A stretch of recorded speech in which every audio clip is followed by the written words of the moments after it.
Yismechu hashamayim, Yismechu hashamayim, Yismechu hashamayim, v'tahagel haaretz. Yismechu hashamayim, Yismechu hashamayim, Yismechu hashamayim, v'tahagel haaretz. Yiram hayam, Yiram hayam, Yiram hayam umlo. Yiram hayam, Yiram hayam, Yiram hayam umlo. Yismechu hashamayim, Yismechu hashamayim, Yismechu hashamayim, v'tahagel haaretz. Welcome, everyone. I'm Rabbi Barry Silver with Congregation L'Dor Va-Dor, and it's my great pleasure, my thrill, to welcome you to our celebration of Shabbat. This is a type of Judaism that you've never seen before, unless you've tuned into our Zoom services before, because it's called Cosmic Judaism. How do I know you've never seen it before? Because we've created it. And what is this type of approach called Cosmic Judaism? It was first conceived of by the greatest Jewish mind in history, Albert Einstein, who talked of a cosmic religion. This type of religion transcends denominational lines. It goes beyond Reform or conservative or Orthodox Judaism. This is a type of Judaism that is meant to appeal to all people, all Jews, even those who believe in no type of God whatsoever, even those who reject a supernatural being. All Jews are welcome to share in this Shabbat, but more than that, this is a type of celebration that goes back to the very origins of Judaism, which was meant to appeal not just to Jews, but to all people. This celebration is meant to inspire everyone of every background, religious or otherwise. Not only that, not only does this type of Judaism comprehend the entire planet, it also incorporates the entire cosmos, because this type of Judaism seeks to unify and bring together the entire cosmos as inspiration and sees us as an integral part of the whole. And that is the whole message of Judaism with the Shema. We are all part of one vast, creative, expansive power that our ancestors referred to in many words, and some of us refer to as God. But this expansive, wondrous, creative power is within me, it's within you, it's within all living things. And to some extent, it's within everything in the cosmos. We began with Yismechu b'shamayim. That means let us rejoice in the heavens. Some people say, why bother rejoicing in the heavens? It's just empty space. It might appear that way to the naked eye, but the atmosphere and the heavens are not just empty space, it's wondrous. And out of that emerged all of the planets and stars and solar systems. Not only that, the atmosphere around the Earth has something called ozone, which keeps out deadly rays from the sun, the ionosphere, which keeps out cosmic radiation. The atmosphere is wondrous, invisible, but always protecting us. As our ancestors imagined God was protecting us, the atmosphere protects all life on earth. And so we celebrate this wonderful creation. As I say, we appeal to people of all religions and all languages. And thus I want to share also in Spanish, bienvenidos a todo el mundo. Es un placer de acudirte aquí a nuestros servicios en una forma de religión que se llama judaísmo cósmico. Bienvenido y disfruta. And now to join us and to lead us, we have some superstars who are going to be sharing with us the candle lighting. Carol and Jerry Kahn. We thank them for leading our congregation, for being wonderful members, and just really beautiful, loving people. We also have another big hitter. We have a rabbi, Rabbi Martin Bissol, who's going to lead us in the Kiddush. And I can't wait to hear their participation. And I'm excited and thrilled to bring you this Shabbat celebration. And now let the festivities begin. Shalom. These lights are only flickering flames, yet flames illumine our uncertain steps.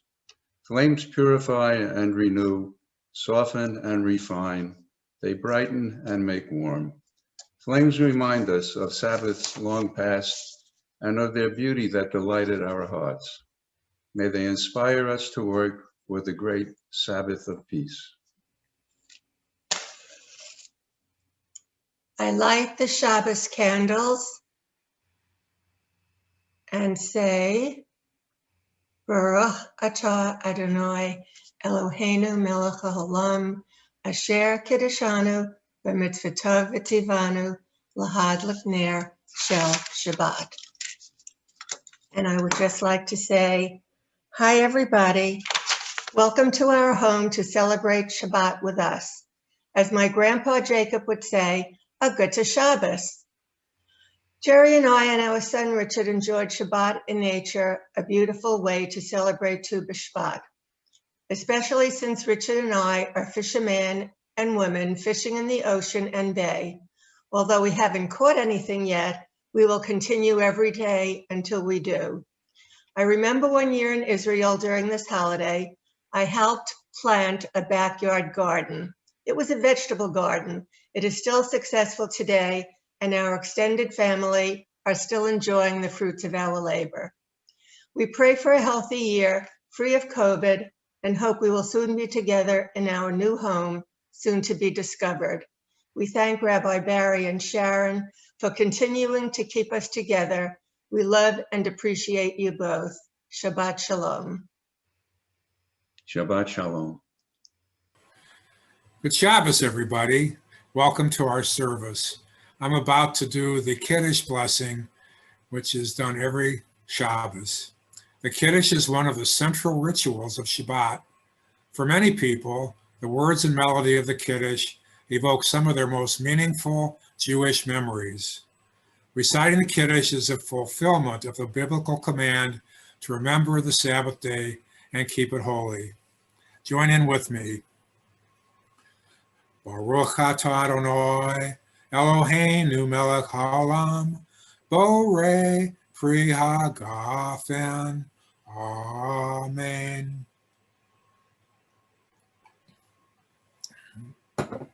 Once again, good Shabbos, everybody. I hope to see you all at one of our outdoor services in the near future.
We're now going to share some of the traditional Jewish prayers understood in a modern context. Most people equate prayers with faith. You've got to have faith in order to believe and for prayers to be effective. This is true. However, in cosmic Judaism, we do not place our faith in supernatural beings or things that make no sense and cannot be proved and are demonstrably false. Rather, we use science and reason to buttress our faith, to give it power and strength because it's based in reality. Many people think that's impossible. How could you possibly have faith and science together? Aren't the two mutually exclusive? Not at all. Science is mutually exclusive with blind faith, irrational faith. But let me give you an example. If you have faith in your children, and if you believe that if you teach them well and rear them properly and give them plenty of love, then your faith will be manifest and will be realized because your children will turn out the way that you had hoped and intended. If you have faith that if you give a plant water and soil and nurture it and expose it to sunlight, if you have faith that it can grow, it might not happen every single time. Some plants might not, but in general, your faith will be rewarded. Faith is rewarded when it's grounded and based in reality. When it is based in nonsense, you see what it results in. QAnon is a classic example. It's an extension of Christian fundamentalist nationalism. It's a faith gone wild. It's a faith that's turned dangerous and ugly and hateful. In cosmic Judaism, we base our faith in what is real. And we have a definition for you, which you can see, but basically, in cosmic Judaism, faith is belief that's consistent with the evidence that falls somewhat short of absolute proof, but is something that we can demonstrate through evidence and through facts, and we have confidence that it's real because of our experience and because of our logic. So if you have faith in ideals such as love and hope and joy, and you commit your life to that, your life can turn out to be loving and joyful and happy. We can't prove it to a certainty, but our experience shows that to be true, and this is a great way to live even if we're wrong. And we also have faith in Judaism that the soul or the basic nature of humanity is to be loving and to be caring and to be good. And we believe that the power or the tendency within us for good and love is more powerful than those forces that drag us down towards hate and towards evil. We have confidence in that and we believe in it, and in that we place our faith. All of these prayers that we have now are dedicated to the proposition that we humans have the capacity, if we use all the gifts that we've been given, to create a better world of love and hope and of joy. And we also have the capacity through our minds to contemplate what the world could be like and to have the determination within us to make these dreams and our faith become real.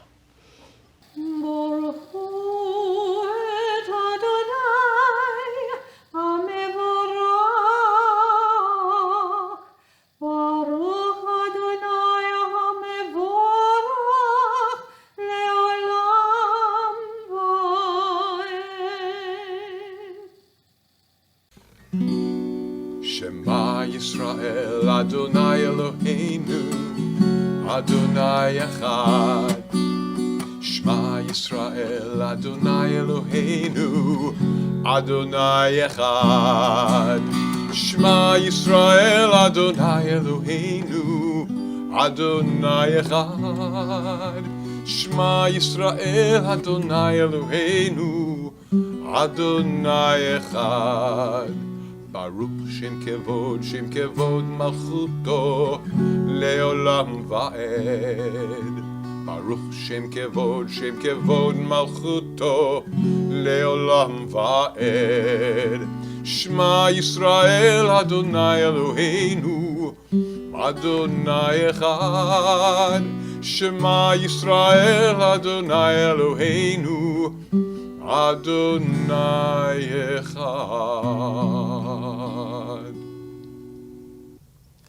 ואהבת את אדוני אלוהיך בכל לבבך ובכל נפשך ובכל מאודיך, והיו הדברים האלה אשר אנוכי מצווך היום על לבביך, ושיננתם לבניך ודיברת בם בשבתך בביתך, ובלכתך בדרך, ושוכבך ובקומך, וקשרתם לעוד על ידיך, והיו לטוטפות בין עיניך, וכתבתם על מזוזות ביתך ובשעריך. למען תזכרו ועשיתם את כל מצוותיי, והייתם קדושים לאלוהיכם.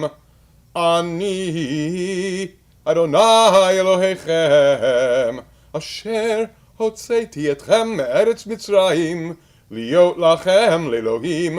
אני אדוני אלוהיכם, אדוני אלוהיכם אמת.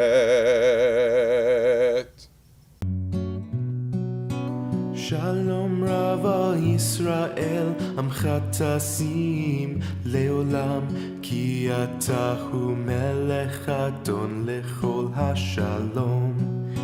שלום רב על ישראל, עמך תשים לעולם, כי אתה הוא מלך אדון לכל השלום.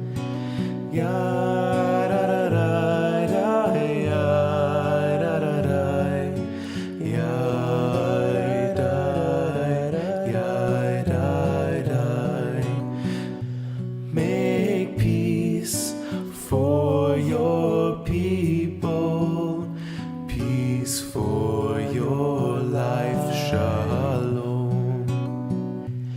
Make peace for your people, peace for us all, shalom.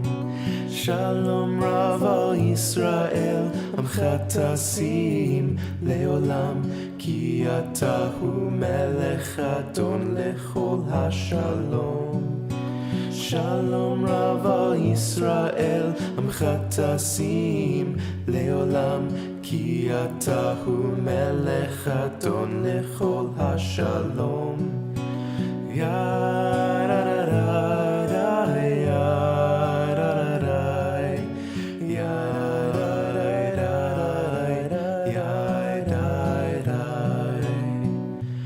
Make peace for your people, peace for your life, shalom. Make peace for your people, peace for us all, shalom.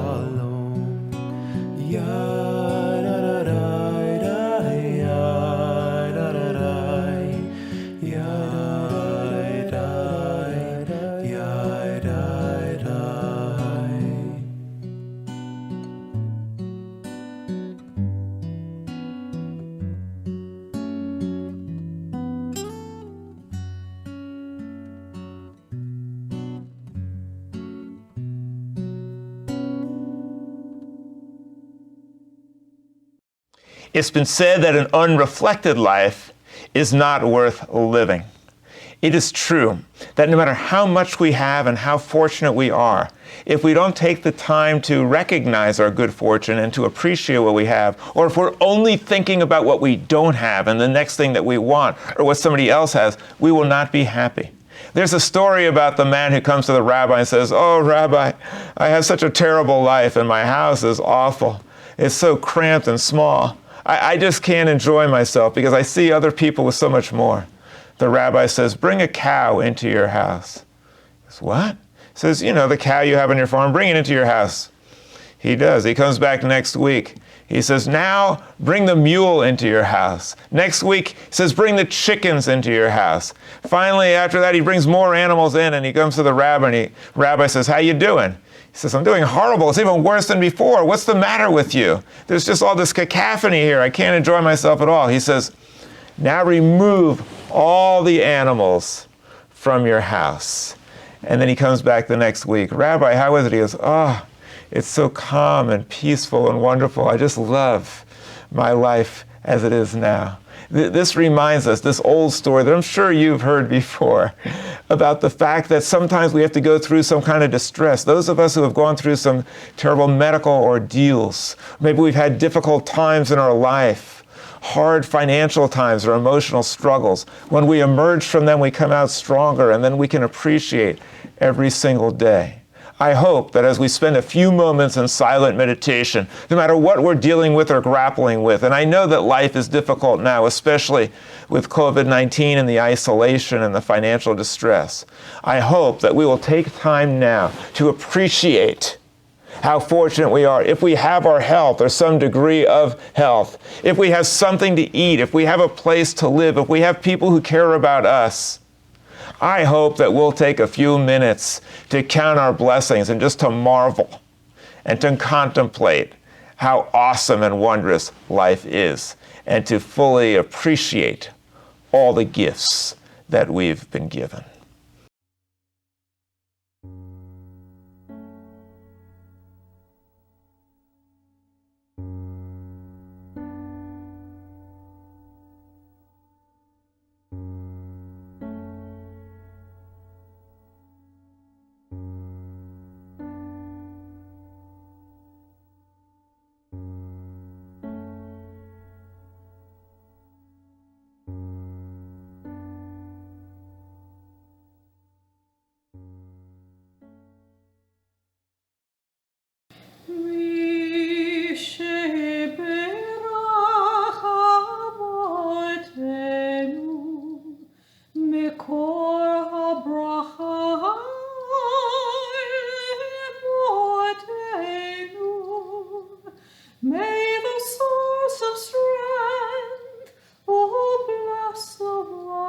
Before us, help us find the courage to make our life a blessing, and let us say, Amen. B'sheberach imotenu, mekor habracha.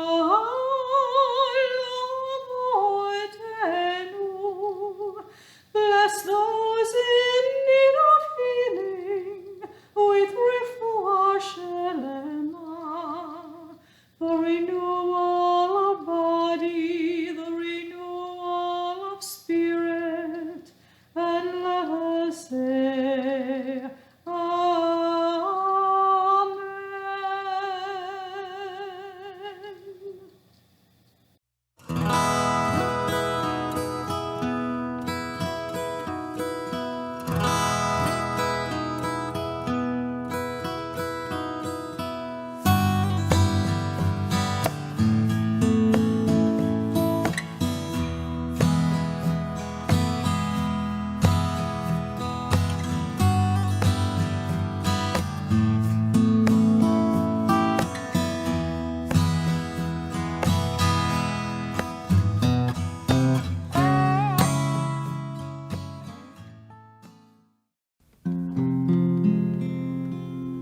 Shalom Aleichem, Malachei Hasharet, Malachei Elyon.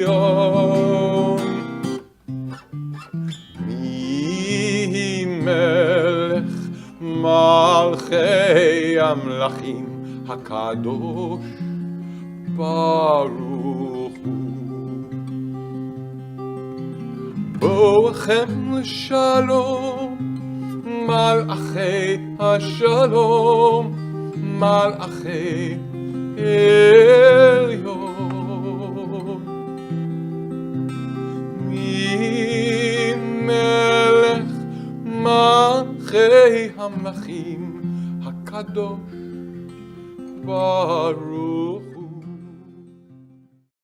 Our Torah reading this Shabbat is from the book of Exodus. The Sedra is called Yitro. Baruch hu et Adonai HaMevorach, Baruch Adonai HaMevorach L'olam Va'ed, Baruch Atah Adonai Eloheinu Melech HaOlam, Asher Bachar Banu Mikol Ha'amim, V'natan Lanu et Torato, Baruch atah Adonai noten haTorah. Vayikach Yitro choten Moshe ola uzvachim leElohim.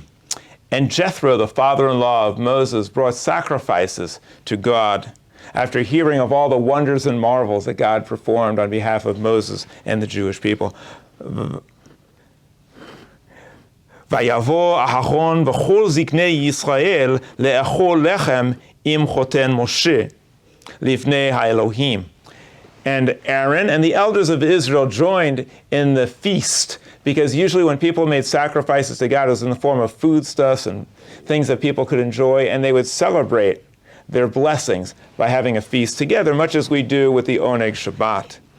Vayhi memacharat vayeshev Moshe lishpot et ha'am. The following day, Moses sat to adjudicate between the people. V'yamod ha'am el Moshe min haboker ad ha'erev. And the people came and stood before Moses from morning until evening. V'yah choten Moshe et kol asher hu asa la'am. And Jethro, his father-in-law, watched everything that was happening between Moses and the people. V'yomer ma hadavar hazeh asher ata oseh la'am. And he said, what are you doing, man? What are you doing with the people of Israel? Madua ata yoshev levadecha v'chol ha'am nitzav elecha min boker ad erev. Why is it that you sit there by yourself and allow all of the people to come to bring their disputes to you? Vayomer Moshe lechotno ki yavo elai ha'am lidrosh Elohim ki yihye lahem davar ba elai v'shafatati ben ish uven re'ehu. He said, well, you see, I need to be there in front of the people so they can bring their problems to me, and then I can bring back word from God about how to adjudicate their dispute or answer their questions. V'hodati et chukei ha'Elohim ve'et toratav. And I am there to impart the knowledge of his statutes and his ordinances coming from God. V'yomer choten Moshe elav. And after hearing this, his father-in-law said to him, Lo tov hadavar asher ata oseh. This is not a good thing that you are doing. This is not a good idea. Tavol gam ata gam ha'am hazeh asher imcha. What you're doing is going to tire you out and tire out the people as well.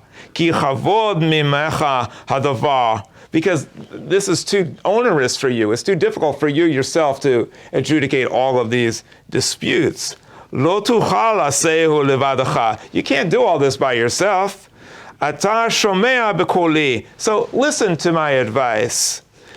Eitzacha vayehi Elohim amcha haya ata la'am mul ha'Elohim veheveta ta et hadvarim el ha'Elohim vehizharat atahem et chukatim ve'et haTorah. So therefore, it is not good for you alone to be the sole adjudicator of the statutes and the ordinance of God. V'yelchu ba ve'et ha'me'aseh asher ya'asun v'ata techaya mechol ha'am anshe chayil yiro'u Elohim anshe emet sone'e batza v'shamat alehem sarei alafim sarei me'ot sarei chamishim v'sarei asarot v'shaftu et ha'am.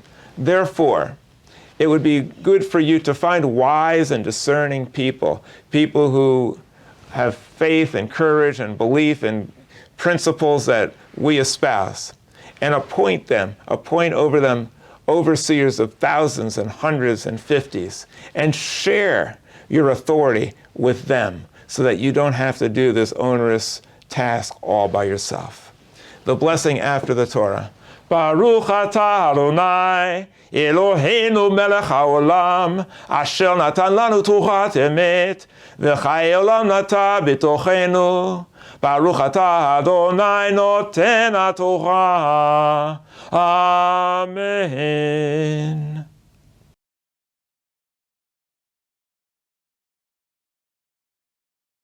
My friends, the Torah reading this Shabbat is really Wonderful.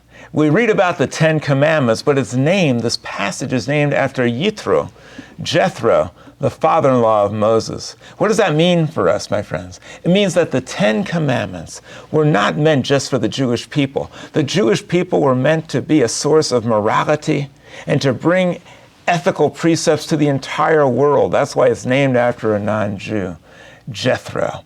And in fact, this passage demonstrates that the Beverly Hillbillies, that most people think was created in the United States in the 20th century, actually dates all the way back to biblical days with Jethro, the father-in-law of Moses. Also, Jed Clampett, his name is pure Hebrew. His name in Hebrew, Jedediah, is Yedidyahu, which means that God is my friend or my companion. Also, Eli May has a Hebrew name. Eli means my God. May means the waters. It means, Eli May means that God is like refreshing waters to my soul. We also see one of the most amazing miracles reflected in this passage. You might say, Rabbi, we already read about the parting of the sea. We already read about the 10 plagues. We already read about the creation of the world. What could be a greater miracle than that? I'll tell you. It's right here in this passage, because it says that Moses was judging all the people, and his father-in-law said, this is too much. His father-in-law actually had advice to give to Moses. And what does Moses do? This is the greatest miracle. He accepts the advice. He says thank you to his father-in-law, says that's a good idea. If you think about it, Moses was the most powerful person in the world. He's talked face to face with God. He could have easily said, I talked to God. I don't need your advice. I got advice from God on high. And who are you? You're not even Jewish. Moses didn't say that. That teaches us something. If someone has some advice for us and can help us, don't just shun them. Welcome advice. Welcome new ways of doing things. Invite people to critique you and to find out what you're doing wrong. So many people don't want to hear anything about what they're doing wrong, and they just go on making mistake after mistake after mistake, oblivious to what's obvious to others. Welcome advice, welcome criticism, welcome critiques. The Torah also has the 10 commandments in this passage, which actually aren't 10. Sometimes there's like a few of them and they're lumped into one. The first one says, I am the Lord your God. That's not even a commandment. That's just a statement. But there's a lot of stories about the 10 commandments. One is that if they were created today, they wouldn't be called the 10 commandments. They would be the 10 suggestions in our permissive society. The other one is Moses comes down from the mountain and says to the people, I have good news and bad news. I bargained God down to 10 commandments. The bad news, adultery, is still in. You know, the 10 commandments actually occur twice in the Torah, and they're different each time, which leads rational observers to notice that these were created by human beings. Because it's hard to imagine that God would create the commandments and then say, you know what, I think I can do better, and try again, and have a difference in it. That's not really rational or logical. In addition, my friends, I hate to disappoint you, but the entire story, the Exodus, we believe never really happened. There might have been migrations, of course, but the Exodus, pure fiction. In fact, Israeli archaeologists have studied and researched and investigated and tried to find artifacts to confirm it. Absolutely nothing. What does that mean, my friends? Does that mean that this whole story is worthless and the 10 commandments don't mean anything? Of course not. It means the exact opposite. You know, some people think that the Torah must have been written by God because it says so in the Torah. Actually, we know that the story of the 10 Commandments was written centuries later, perhaps a millennia later or two. What that means is in modern technology, in the modern world, if something happened 200 or 300 years ago, we have very little way of finding out exactly what happened. In the ancient world, it was far worse. They didn't have records or anything. So whatever happened hundreds of years ago, they had no clue. It was based on oral traditions and oral testimony, and all types of fantastical things were added and embellished to what actually occurred. But that does not mean that we should not take the 10 Commandments seriously, and does not mean that it cannot inspire us. For these are the first efforts of our people to understand our connection with God and our connection with morality. And so they're precious in our sight. They start out, the commandments, actually like the typical Assyrian or Babylonian king-vassal relationship of those days in which God was imagined as the king. And in those types of treaties, the king would say, I am the king, I am the ruler. And then it would identify the vassal. And then it would say what the obligations are. And then it would say what the punishment was if you didn't do it. And basically what the king was saying is, if you give me your loyalty, if you pledge loyalty and give me your people to fight for me and give me some of your goods and possessions and sacrifice to me, I will protect you. If you're attacked, I'll come to your defense. If there's a famine, I will provide food for you. If you need shelter, I will be there for you and you be there for me. And that's pretty much what the Ten Commandments says. No other gods before me. Don't give loyalty to any other gods. It's not saying that there aren't other gods. It was written in a polytheistic time when they thought that many gods existed, but the God of the Hebrews was the top one. That he was the one that you had to give your first allegiance to. And then it says, and if you don't do that, terrible things are going to happen to you. What I'd like to take from the Ten Commandments is a couple of things. One is this honoring of parents, which is the hallmark of Judaism and is the key to our survival. Honor your parents. What it's really saying is not just your parents, your grandparents, your heritage, your tradition. And that's why Jews are still here, because we honor parents and tradition. You know, there was once a doctor who was asked, why is it that so many doctors are Jewish? And he said, because our mothers are Jewish. He said it in a facetious way, but what does that mean? It means that Jewish parents are devoted and dedicated to their children and seek for their children not just fame and wealth, but to be a scholar, to be someone who's a mensch, someone who's going to contribute to society. And doctors, Jewish doctors especially, have led the way towards fighting the coronavirus and have come up with a vaccine. So many Jewish doctors work on this. The first vaccine was given at Mount Sinai, a Jewish hospital. And what this is telling us is that Jewish people have always been involved in the effort to eradicate disease, but we also are involved in eradicating the disease and the pandemic of hate and intolerance with the vaccine of love and ideals and morality, the first inkling of which was shared at the Ten Commandments. The other thing in the Ten Commandments is it says, I brought you out of Egypt. Egypt, Mitzrayim, comes from Hebrew words which means narrowness. It referred to the narrow straits of Egypt. But what it means is that if we allow ourselves to be filled with a cosmic understanding of the universe, not a narrow view, but an expansive view, it can take us out of our narrow-mindedness and connect us with other people, with other living things, with the natural environment, and with the cosmos. This is a tremendous gift if we see ourselves as part of everything. That's what the Shema is all about. Hear, O Israel, the Lord our God, this incredible, vast cosmos is one. And this is a great lesson that we can learn, to get out of our narrow-mindedness and connect with all other things. As Einstein said, our goal should be to embrace all living things and to get out from under this, what he called a cosmic delusion of the fact that we're isolated and individuals. No, we're part of the whole. The other thing is that the Ten Commandments goes into the relationship. I'm God and you're human beings, and this is the connection. What is the real connection? As far as what we know now through science and through the vast evidence that's in the universe that we're just starting to discover, what it shows is something absolutely remarkable.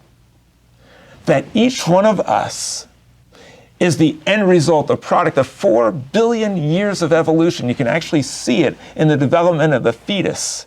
And it says, ontogeny recapitulates phylogeny. What that means is that within the fetus and within the archaeological fossil remains and records, we can see that we started out as a single cell, and then as a fish, and a reptile, an amphibian, and then a primate, and then there was rapid brain growth. What we have undergone for 4 billion years is the struggle of ancestors, ancient ancestors, to overcome insurmountable, seemingly insurmountable odds to result in who we are today. Our birth, our life is miraculous. We celebrate this month the birthday of people born this month, but the birth and the survival of any of us is incredible. And the fact that this earth could have spewed forth or given rise to beings that one day would have the intelligence to contemplate their own beginnings and to be able to write language and to be able to explore the universe and go to the moon. This is a miracle. What is our connection with all of that? We are part of the cosmos. We are interconnected with all the plants and all the animals and everything in it. The universe is within us. You might think that's a rather fantastical statement to make. But how did the universe start? It started out with the Big Bang, a huge expansion, and then a contraction as gravitational forces began to operate. You can see expansion and contraction within our own bodies, recapitulating the very origins of the universe in the pumping of our blood, where the heart contracts and expands, in the taking in of oxygen and breathing and sharing oxygen with all the cells in our body as the lungs expand and contract.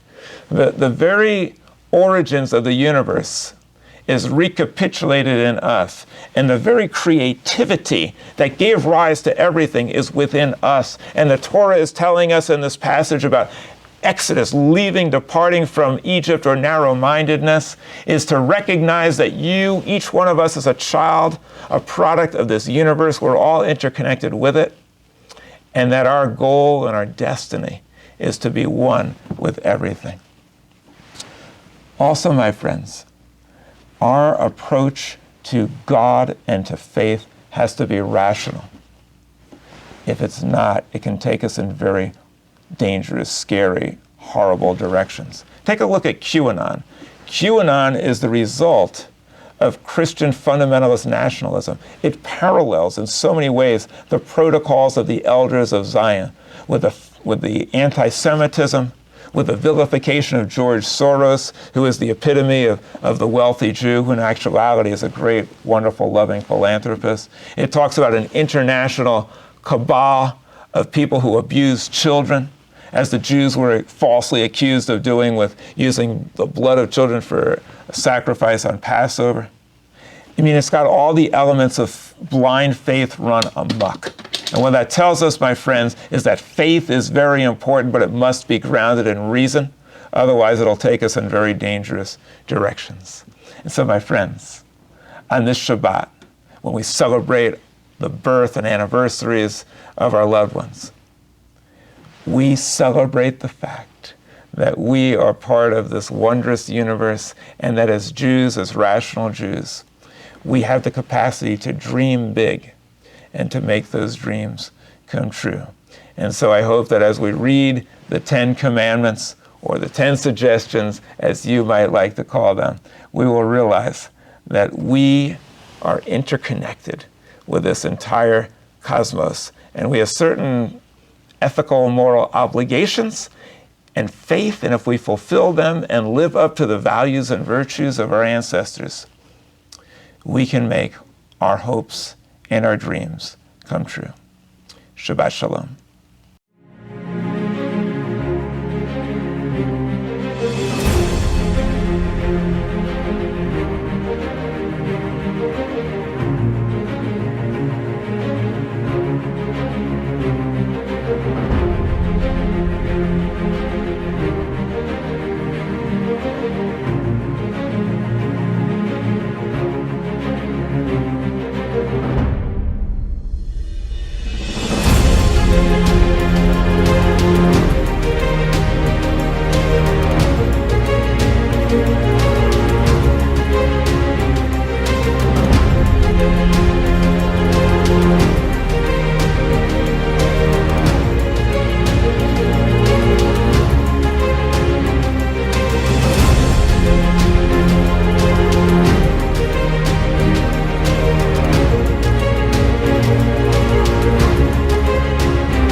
קצת דמעות בעיניים, אבל זהו החופש.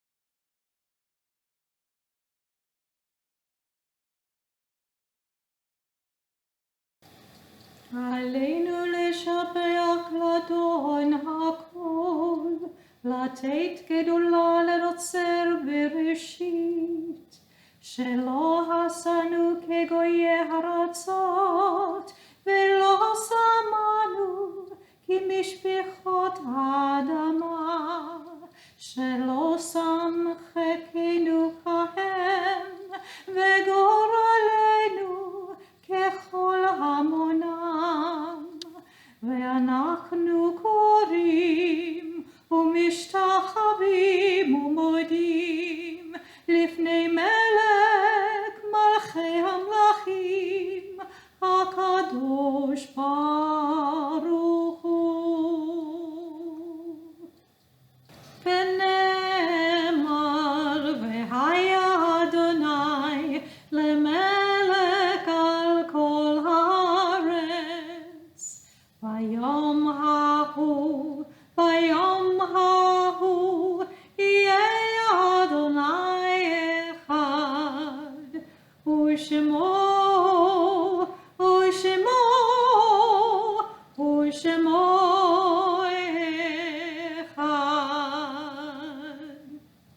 We now have the reading of the Kaddish. But before we read the Kaddish, let us take a moment to understand what the word actually means. What does the word Kaddish mean? Well, it might sound familiar to you. It's related to the word Kiddush, Kadosh, Kadusha. It all has to do with sanctity, with holiness, which really means separation. It means separating that which is special and unique and wondrous from the commonplace. What the Kaddish is telling us, my friends, is that every single life is precious, including our own, including the lives of our loved ones. And it's so precious and unique that even when life comes to an end physically, the beauty and the lessons and the ideals and the love that was shared by people who are dear to us continues to live on and gives us a lift and inspires us, and we can perpetuate all that was beautiful and lovely in their life. Kaddish reminds us of the holiness and the sanctity of life. It doesn't mention death at all. It only mentions debt, the debt of gratitude that we owe to these powerful forces, not to a supernatural being, but to the incredible super and natural forces of nature and the cosmos that are inside of us and operating at every moment in order to allow life to continue. As we read the Kaddish, we also mention the names of those who are dear to us and precious in our sight. We also think of those who have passed away recently, such as Brian Sicknick, the officer who was paid a special tribute this week, who died fighting to protect democracy and our legislators in the Capitol. We give thanks for him and his valor.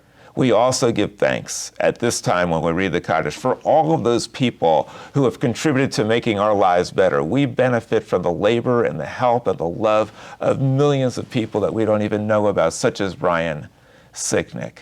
People who are grocers and truckers and farmers who help to feed us, and medical people, doctors and nurses, and so many other people, teachers, even lawyers. Many people disparage lawyers. Our legal system would mean absolutely nothing if there wasn't someone who is dedicated to making law and justice work. We all owe so much also to coaches and to mentors and to the millions of people across America who have stepped forward during this horrible pandemic to try to make the life of others easier. We also owe so much to people who try to help animals and spare them and shield them from abuse. There's so many people that we should give thanks for. As we read the Kaddish, we give thanks for the uniqueness and the specialness and the holiness of all human life, including our own and our dear ones. Yiskedal v'yiskedash shemei Rabbah. V'yalma divrach ruseh v'yamlich malchuseh. B'chayechon u'yomechon u'b'chayed u'chol beis Yisrael. Ba'agala v'izman kachi v'yimru amen. Yehi shemei Rabbah mivorach la'olam ulmei ulmaya. Yisborach v'yistabach v'yispoar v'yischomam v'yisnaseh. V'yisadar v'yisalev v'yisalal shemei dekudesha b'richu. Le'elam enko birchasa v'shirasa.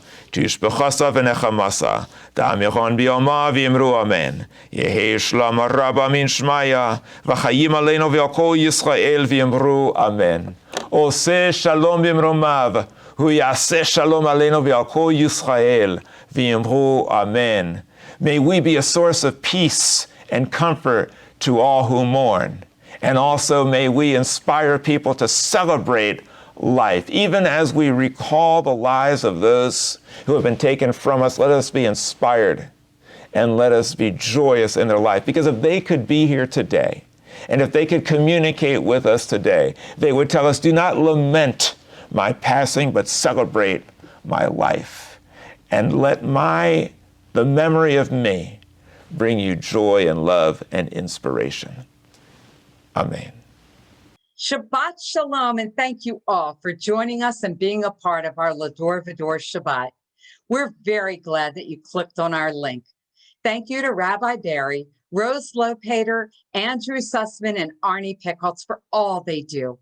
We want to wish all of our February celebrants a very happy birthday and or happy anniversary during this month. We have a lot going on at L'Dor Va-Dor, and we want to share this with you. Tomorrow evening, February 6th, Saturday evening at 7 p.m., we'll present a very interesting documentary film about the life of Elizabeth Smith Friedman.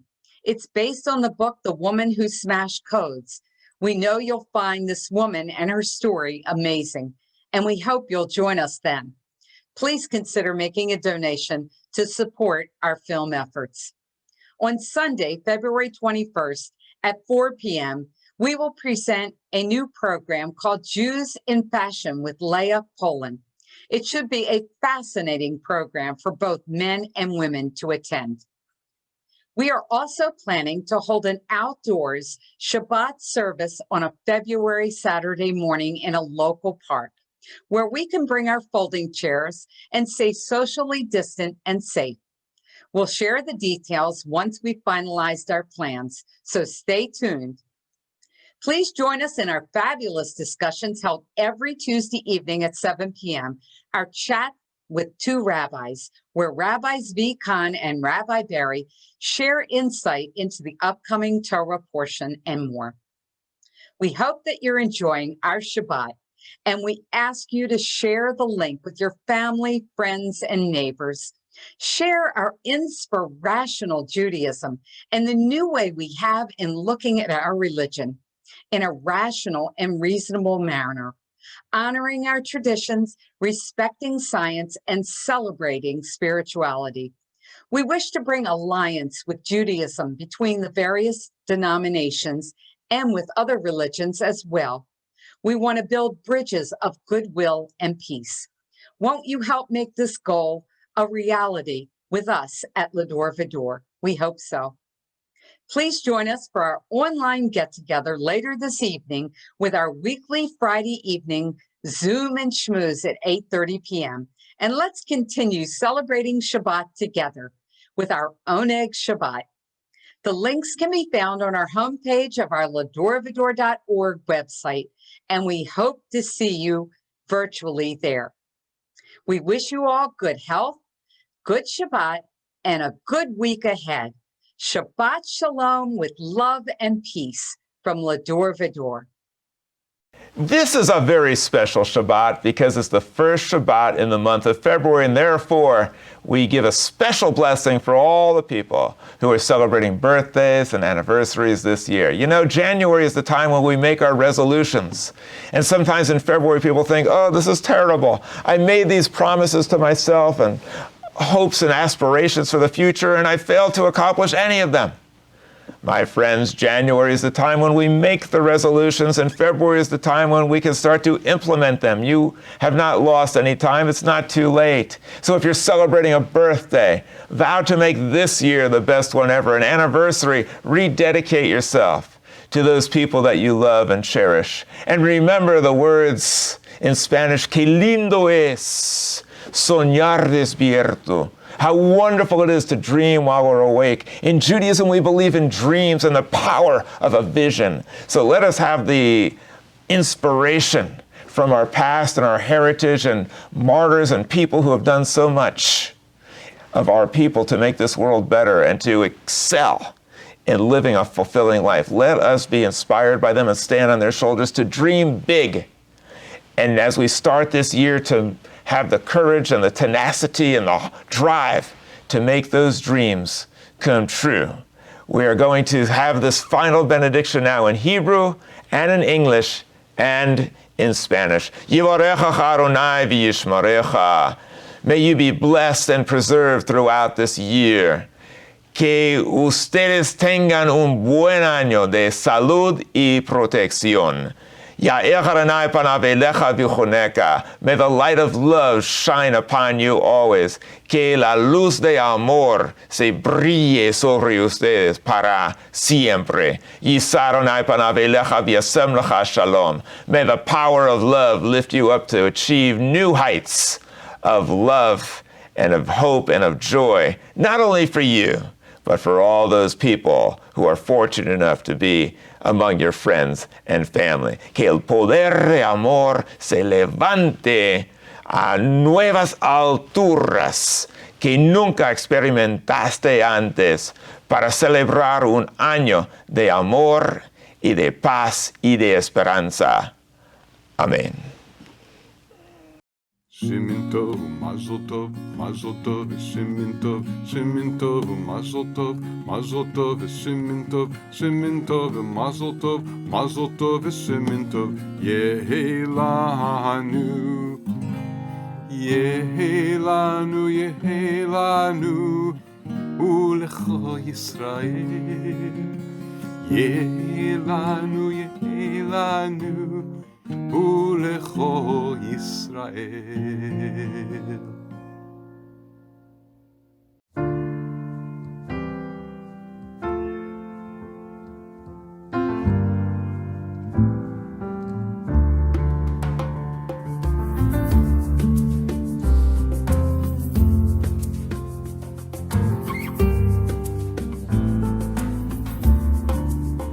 We are embraced by arms that find us, even when we are hidden from ourselves.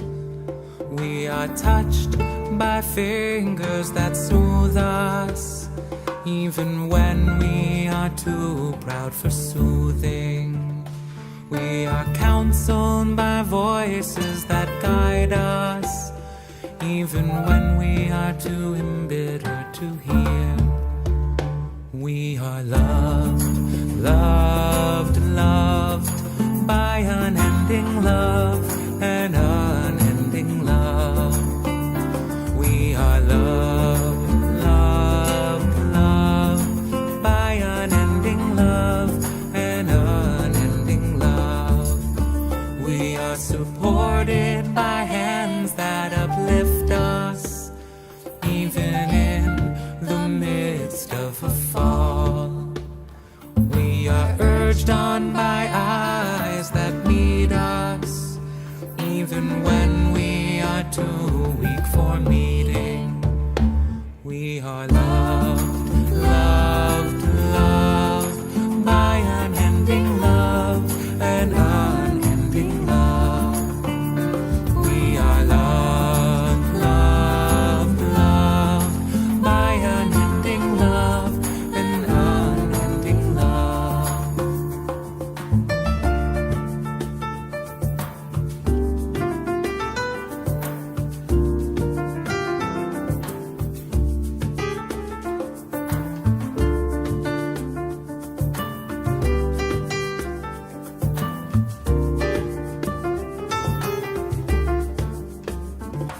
Embraced, touched, soothed, and counseled. Ours are the arms, the fingers, the voices. Ours are the hands, the eyes.